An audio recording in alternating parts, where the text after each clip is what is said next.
Hey everybody, it's Neil and I got myself some X-Tiger. Here it is, cycling, they call it cycling panties. Uh-oh, maybe they go under my shorts. So we'll see, we'll try these out and see what they are. They actually, looks like they probably do. So it's like ones that will go, they're super thin. Actually, I would probably just wear these out anyways. They're nice, they look like bike shorts. And so these are black and red, size medium. And let me take off the tag here and I will try these on. So this is what it looks like here. And it looks like it's got the gel anti-shock insert treatment. I've used the X-Tiger stuff before. It's got nice padding. Oh my gosh, it's so good. It's like riding on a dream.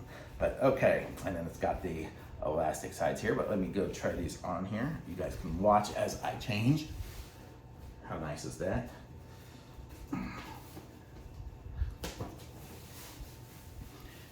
And there I am. I've got them on.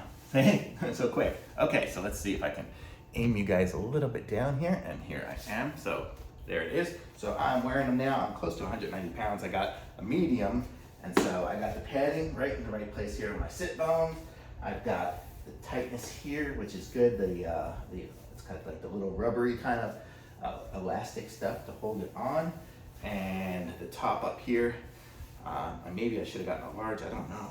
The top doesn't have any of the rubber stuff, but I think it'll work good for me. And I mean, I usually am riding on the Peloton, so for me, this will just be nice and comfy to wear inside. I'll get a little bit extra padding, but when I go outside, this will be really good. I can wear these under my shorts or whatever. But you see, this is what it looks like here. So it looks good, fits good on my butt.